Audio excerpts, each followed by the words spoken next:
बिस्मिल्लाहिर्रहमानिर्रहीम। अस्सलाम वालेकुम। आज 24 फरवरी बरोज़ हफ़्ता हम बात करेंगे दो अहम इशूज़ के हवाले से। पाकिस्तान तहरीक इंसाफ के रहनुमा और इमरान खान के करीबी साथी जो पाकिस्तान तहरीक इंसाफ के फ़ंड्स को देखते हैं, ममनुआ फंडिंग केस में उनको बड़ा रिलीफ मिला है। इस्लामाबाद हाई कोर्ट से 6 सफ़ात पर मुश्तमिल जस्टिस तारिक महमूद जहांगीरी साहब ने फ़ैसला जारी किया है। उसकी तफसील मैं आपके साथ शेयर करूँगा। साथ हम बात करेंगे इमरान रियाज ख़ान की दरख्वास्त ज़मानत पर आज समाअत हुई है, उसकी तफसील भी मैं आपके साथ शेयर करूँगा। और दूसरी तरफ जो पाकिस्तान तहरीक इंसाफ के साबिक़ इत्तेहादी शेख रशीद की दरख्वास्त ज़मानतों पर और केसेस पर समाअत हुई है।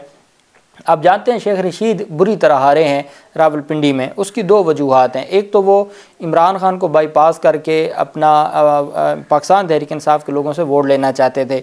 उनकी जेल के अंदर से वीडियोस जारी की गई और उसका मकसद भी यही था कि नून लीग का जो हनीफ अब्बासी का वोट है वो तो बरकरार रहेगा और PTI का कुछ वोट टूटेगा और इससे फिर हनीफ अब्बासी को फ़ायदा होगा। लेकिन आपने देखा कि फॉर्म 45 से तो पाकिस्तान तहरीक इंसाफ के जो उम्मीदवार थे वो जीत चुके थे और शेख रशीद जो जेल के अंदर से, अदालत के अंदर से उनकी वीडियोस वायरल हुई और जिस तरीके से वो कहते थे कि PTI वालों, आपका जो उम्मीदवार है वो इतने करोड़ रुपए दे के टिकट उसने ली है, उसको वोट ना देना, मुझे वोट देना।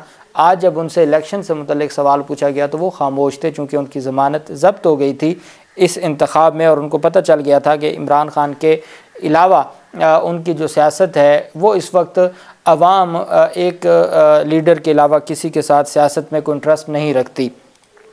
डिस्ट्रिक्ट एंड सेशन अदालत इस्लामाबाद में साबिक़ सदर और पाकिस्तान पीपल्स पार्टी के शरीक चेयरमैन आसिफ अली जरदारी पर इमरान खान के कत्ल की साजिश के इल्ज़ामात से मुतल्लिक़ केस में अवामी मुस्लिम लीग के सरबराह शेख रशीद अहमद की अबूरी ज़मानत में तौसीक़ कर दी। जुडिशल मजिस्ट्रेट डॉक्टर सुहेल थीम ने समाअत की। शेख रशीद अपने वकला सरदार शहबाज और दीगर के हमरा अदालत में पेश हुए। अदालत ने कहा, शेख साहब पहुँच गए हैं, तबीयत कैसी है? जिस पर उन्होंने जवाब दिया कि जी पहुँच गया हूँ, तबीयत कुछ ठीक नहीं है। अदालत ने वकील से इस्तफसार किया कि दलाइल होने इस केस में, जिस पर वकील सरदार शहबाज ने कहा कि सीनियर कौंसल अब्दुल राज़िक ने दलाइल देने हैं, वो हाई कोर्ट इलेक्शन में मसरूफ़ हैं, आइंदा समाअत पर हम दलाइल देंगे। आज चूँकि Lahore high court bar association के इंतखाबात जारी हैं और तमाम बार एसोसिएशंस के इंतखाबात जारी हैं और Lahore high court bar association में पाकिस्तान तहरीक इंसाफ के हमायत याफ्ता हामिद खान ग्रुप के जो उम्मीदवार हैं वो हिस्सा ले रहे हैं, जबकि जो आज़म नज़ीर तारड़ ग्रुप के या भून ग्रुप के इंडिपेंडेंट ग्रुप के उम्मीदवार हैं साकिब अकरम गोंदल वो भी, और जो भट्ट साहब हैं वो Lahore high court bar association के PTI के हमायत याफ्ता हैं, तो वो भी इंतखाबात में हिस्सा ले रहे हैं और आज शाम तक रिज़ल्ट आ जाएगा। तो आज लाहौर हाई कोर्ट की और बाकी जो हाई कोर्ट है उसमें बार एसोसिएशंस के सालाना इंतखाबात जारी हैं। एक बात मैं आपको बता दूं, चूँकि कुछ ही देर पहले मैं वोट कास्ट करके आया हूं, बायोमेट्रिक वोट है। मैं गया और मैंने जाके जैसे अपनी बायोमेट्रिक करवाई तो वेरिफिकेशन आ गई और वेरिफिकेशन के बाद सिस्टम के ऊपर मेरे जो उम्मीदवारान हैं, तमाम के तमाम उम्मीदवारान जो इस दफ़ा हिस्सा ले रहे हैं, उन तमाम की तस्वीर आ गई। मैंने टच करता गया हूँ, जो उम्मीदवार को मैंने सेलेक्ट करना था मैंने वो सिलेक्ट किया। उसके बाद मैंने वो सिलेक्ट करने के बाद वोट कास्ट किया तो वो उसकी ना सिर्फ ऑनलाइन सारी जो वोट का प्रोसेस है वो हो गया, बल्कि मुझे उसकी एक हार्ड कॉपी भी मिली। प्रिंट लिया मैंने फ़ोल्ड करके बैलेट बॉक्स में डाल दिया। ये था वो बायोमेट्रिक का निज़ाम जिसके हवाले से सदर आरिफ अलवी ने चंद दिन पहले बात की है और इमरान खान जो पाकिस्तान तहरीक इंसाफ के सरबराह हैं उन्होंने इसके ऊपर काम किया था और उनकी टीम ने। लेकिन हमारे जो इलेक्शन कमीशन की जानिब से कहा गया था कि वो इंतखाबात पॉसिबल नहीं हैं और हमने देखा है कि लाहौर बार है जिसको एशिया की सबसे बड़ी बार कहा जाता है, वहाँ हज़ारों वकला होते हैं। लाहौर हाई कोर्ट बार में हज़ारों वकला वोट कास्ट करते हैं, लेकिन कोई हंगामा नहीं होता, कोई लड़ाई नहीं होती, कोई धांधली के इल्ज़ामात नहीं होते, चूँकि साफ़ शफाफ तरीके से इंतखाबात होते हैं और जो उम्मीदवार इंतखाबात में जिसको वकील वोट देना चाहते हैं वो जीत जाता है। तो ये अगर हमारा निज़ाम पूरे पाकिस्तान का हो जाता तो हमारे लिए ये मसाइल ना होते कि 16 दिन गुजरने के बावजूद जो मुकम्मल नताइज हैं वो अभी तक जारी हो रहे हैं और नोटिफिकेशन जारी हो रहे हैं। अदालत में शेख रशीद की अबूरी ज़मानत में अदालत ने तौसीक़ कर दी और आइंदा समाअत पर दलाइल तलब करते हुए समाअत भी मुलतवी की है। ये जनवरी 2023 के आखिर में पीपल्स पार्टी के एक मकामी रहनुमा राजा अनायत ने शेख रशीद के ख़िलाफ़ साबिक़ सदर आसिफ ज़रदारी पर इमरान खान के कत्ल की साजिश का इल्ज़ाम लगाने पर शिकायत दर्ज कराई थी। शिकायत गुजार की मुद्दत में थाना पारा पुलिस ने आसिफ ज़रदारी पर इमरान खान को कत्ल करने की साजिश से मुतल्लिक़ बयान पर मुकदमा दर्ज किया था। मज़कूरा FIR में मुद्दई ने मौक़िफ़ इख्तियार किया था कि शेख रशीद ने बोल न्यूज़ पर एक इंटरव्यू देते हुए कहा है कि आसिफ ज़रदारी ने कुछ दहशतगर्दों की खिदमात हासिल की हैं जो इमरान खान को मरवाना चाहते हैं और इस सिलसिले में इल्ज़ाम अलैह के पास तमाम मालूमात मौजूद हैं जो कि वो बताने को तैयार हैं।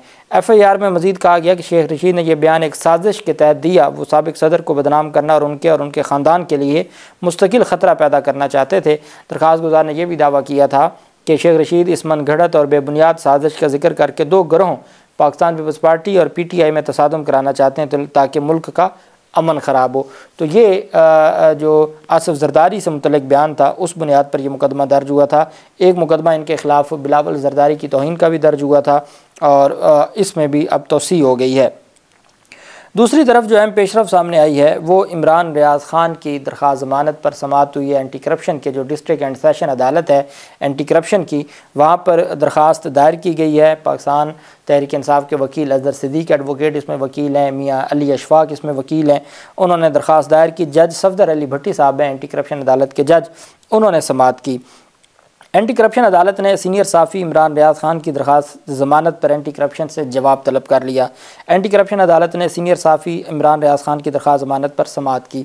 जज सफदर अली भट्टी ने नोटिस जारी करते हुए एंटी करप्शन से जवाब तलब कर लिया और समाअत पीर तक 26 फरवरी तक मुलतवी कर दी। वकील ने मौक़िफ़ अख्तियार किया कि इमरान रियाज़ ख़ान के ख़िलाफ़ झूठा बेबुनियाद मुकदमा दर्ज किया गया, उन्हें सियासी और ज़ाती इंतकाम का निशाना बनाया जा रहा है। उनके ख़िलाफ़ एंटी करप्शन एक भी सबूत अदालत में पेश नहीं कर सका। अदालत इमरान रियाज़ ख़ान की दरख्वास्त ज़मानत मंजूर करके रिहा करने का हुक्म दे, जिस पर अदालत ने दरख्वास्त को जो नोटिस जारी करते हुए परसों के लिए सोमवार के लिए मुलतवी कर दिया है। आप देखते हैं कि सोमवार को अदालत में रिकॉर्ड पेश करना होता है। जब भी आप अबूरी ज़मानत की दरख्वास्त देते हैं तो रिकॉर्ड हमेशा पोस्ट अरेस्ट बेल जो बाद अज़ गिरफ़्तारी होती है उसमें रिकॉर्ड पेश किया जाता है। तो अब देखना यह है कि क्या रिकॉर्ड पेश होता है या नहीं होता और क्या ये सारा सिलसिला आगे चलता है या नहीं चलता और क्या फिर मज़ीद कोई इसमें तारीख़ ली जाती है या सोमवार वाले दिन इसको डिसाइड किया जाता है। दूसरी तरफ जो अहम पेशरफ सामने आई है वो पाकिस्तान तहरीक इंसाफ के ख़िलाफ़ एक ममनुआ फंडिंग केस था जो बहुत अहम केस था और मैं समझता हूँ कि इस्लामाबाद हाई कोर्ट में ये दरख्वास्त उस वक्त दायर की गई थी जब पाकिस्तान तहरीक इंसाफ के लोगों की जानिब से उनके ऊपर इल्ज़ाम था कि कोई फ़ौरन फंडिंग हुई है या ममनुआ फंडिंग। ये इलेक्शन कमीशन में भी मामला गया था, फिर FIA ने एक इंक्वायरी शुरू की थी, उस FIA की इंक्वायरी में भी ये सारे का सारा जो सिलसिला है वो सामने आया था। पाकिस्तान तहरीक इंसाफ के रहनुमा जो इस सारे मामले को देखते हैं और तारिक शफ़ी जो पाकिस्तान तहरीक इंसाफ के तंजीमी मामलात को और फ़ंड्स के मामलात को देखते हैं, उनके ख़िलाफ़ जहाँ FIR दर्ज हुई थी ये वो मुकदमा है जिसमें इमरान खान भी नामज़द थे और इमरान खान की अबूरी ज़मानत कन्फर्म की थी मुतल्लिक़ा अदालत ने। इसी तरह तारिक शफ़ी गिरफ़्तार हुए थे और गिरफ़्तारी के बाद उनकी ज़मानत मंजूर हो गई थी। तो अब उन्होंने उनका नाम ECL में डाला गया था। तो तारिक शफ़ी ने ECL से नाम निकलवाने की दरख्वास्त दायर की थी। Tariq Shafi versus federation of Pakistan through secretary interior ministry of interior Islamabad and others, ये दरख्वास्त थी और 21 को अदालत ने फ़ैसला सुनाया।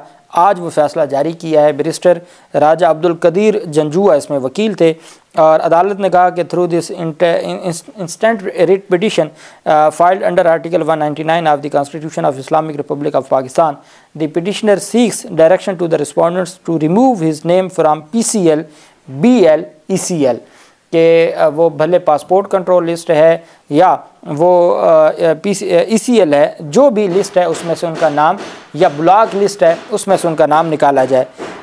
अदालत ने कहा कि इसमें पता चला कि एक FIR दर्ज हुई थी 38/2022, ये 38/2022 FIR थी डेटेड 6/10/2022 और इसमें जो ऑफेंसेस थे वो वही थे ममनुआ फंडिंग के। जैसा कि आप जानते हैं कि इलेक्शन कमीशन ने भी ममनुआ फंडिंग की बुनियाद पर पाकिस्तान तहरीक इंसाफ के ख़िलाफ़ फैसला दिया था और फिर FIA ने भी इंक्वायरी की थी। अदालत ने कहा कि learned additional attorney general for Pakistan states that the case of the petitioner is at per identical with both the cases decided by this court and has further stated that both the above referred judgments have neither been suspended nor set aside by Supreme Court of Pakistan and the same are still in field। कि जी इनका जो case है ये बिल्कुल ऐसे ही case है जैसे doctor शीरी मज़ारी का एक मुकदमा था और एक इसी ममनुआ फंडिंग केस में एक और मुलज़िम थे जो पाकिस्तान तहरीक इंसाफ के रहनुमा थे, उनका नाम भी ECL से निकालने का मुकदमा था। तो वो दोनों हाई कोर्ट ने फ़ैसले दिए और हाई कोर्ट के फ़ैसले सुप्रीम कोर्ट तक बरकरार हैं। तो इसका मतलब ये है कि जो इनका नाम ECL से निकालना है तो ये अदालत के पास अख्तियार है और अदालत पहले भी ऐसे फ़ैसले दे चुकी है। इस वजह से अदालत को कहा गया कि इसमें अगर अदालत हुक्म दे देती है तो कोई मसला नहीं है। In view of the law laid down in both the above mentioned order judgments instant writ petition is allowed, कि ये जो दरख्वास्तें हैं ये मंजूर की जाती हैं। और अदालत कहती है कि director general immigration and passport Islamabad is directed to remove the name of the petitioner from passport control list, के जो PCL है, पासपोर्ट कंट्रोल लिस्ट है, उसमें से नाम निकाला जाता है, निकालने का हुक्म दिया जाता है डायरेक्टर जनरल पासपोर्ट को, इमिग्रेशन को, डायरेक्टर जनरल इमिग्रेशन को हुक्म दिया जाता है कि इस्लामाबाद को कि वो रिमूव करें, नाम निकालें of the petitioner from passport control list within a period of 1 week, कि 1 हफ्ते के अंदर अंदर नाम उनका PCL से निकाला जाए और within a period of 1 week and submit compliance report before additional registrar for perusal of this court, कि जी हर सूरत आपने 1 हफ्ते में ना सिर्फ इनका नाम तारिक शफ़ी का नाम निकालना है बल्कि आपने 1 हफ्ते के अंदर इस्लामाबाद हाई कोर्ट के रजिस्ट्रार को बाकायदा तौर पर रिपोर्ट भी जमा करवानी है, अपनी रिपोर्ट सबमिट करवानी है। अदालत ने ना सिर्फ ऑर्डर दिया है बल्कि वहीं पे अदालत ने अमल दरामद का भी साथ ही मैकेनिज़्म दे दिया है कि आपने जब इनका नाम पासपोर्ट लिस्ट से निकाल देना है तो साथ आपने रिपोर्ट भी जमा करवानी है। लाहौर हाई कोर्ट में इमरान रियाज़ ख़ान का नाम भी, उन इमरान रियाज़ ख़ान की फ़ैमिली उम्रा से वापस होके आ गई है और अभी तक उनका नाम पासपोर्ट लिस्ट से नहीं निकाला गया जो PCL है, तो उस पर अब 7 मार्च की तारीख़ अदालत की जानिब से दी गई है। तो ये जस्टिस तारिक महमूद जहांगीरी साहब हैं, इन्होंने 6 सफ़ात पर मुश्तमिल फ़ैसला दिया है और इन्होंने बड़ी रीज़निंग दी है कि किस तरीके से आप जो फ्रीडम ऑफ मूवमेंट है आप उस पर कतगन नहीं लगा सकते, पाबंदी नहीं लगा सकते। बहुत रेयर केसेस हैं जहाँ पर ये पाबंदी लगाई जा सकती है और इस तरह पाबंदी नहीं लगाई जा सकती, और अदालत ने उनको रिलीफ देते हुए उनकी दरख्वास्त को मंजूर कर लिया और हुकाम को 1 हफ्ते के अंदर अंदर उनका नाम लिस्ट से निकाल के अदालत में रिपोर्ट जमा करवाने का हुक्म दे दिया। अल्लाह पाक पाकिस्तान का हामी नासिर हो। बहुत शुक्रिया। अल्लाह हाफिज़। पाकिस्तान जिंदाबाद।